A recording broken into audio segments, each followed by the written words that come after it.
This is just a sample of the audiobook. To get the complete audiobook, access the link posted in the first comment. Were forever making similar explanations about the name of their neighborhood.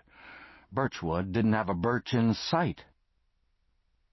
At last we came to the mansion of my Aunt Lucy and Uncle Charles Winslow, which wasn't a mansion, really, but what had seemed like one to me when I was growing up on a tiny stump farm a few miles away. While my family raised essentially the same crop of stumps each year, Uncle Charles and Aunt Lucy wallowed in wealth. Wallow being my mother's word for describing the affluence of her brother and sister-in-law. If some porcine connotation clings to the word, it was perhaps unintended on Mom's part. Indeed, the Winslows were more than generous with our family, the more so after my father died. Heaping charity upon us at every opportunity, they gave till it hurt. Yet another innocent cruelty with which to afflict the poor.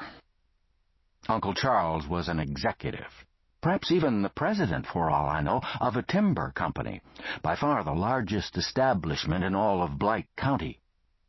I'm not sure whether Blight City ever produced a high society as such. But if so, Uncle Charles and Aunt Lucy surely must have enjoyed a lofty perch in it. "Oh," exclaimed Devon, "is that it? Is that the house? It looks terrible. Is it haunted?" If a ghost still resided in the old Victorian, it would have been the only inhabitant in a long while. Windows were broken out, the front door hung from a single hinge, and a squadron of swallows appeared to be flying sorties from a base in the living room. The attic window remained intact.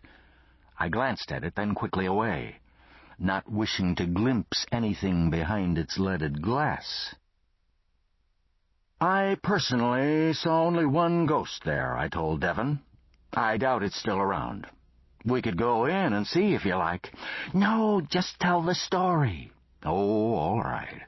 It's kind of scary, though. I don't want your mother and grandmother yelling at me because you refuse to go to sleep without the light on. Promise not to blab?" "I promise. Now tell the darn story." "The story starts with my cousin Chucky," I began. "I thought it was about a bear." "It is about a bear. We get to the bear later. First I have to tell you about Chucky." As I explained to Devon, I must confess here that I personally didn't witness all the events in this report.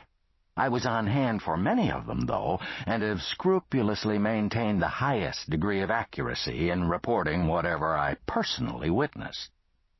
Over the years, I've also accumulated numerous first-hand accounts from various other participants and observers, many of whom had slipped into the grip of compulsive, if not pathological, reminiscence. Usually an unbearable bore, but in this instance quite useful. Eventually all the recollections and bits and chunks of information reached critical mass and melded into the following account, beginning with my cousin Chucky, as I indicated to Devon.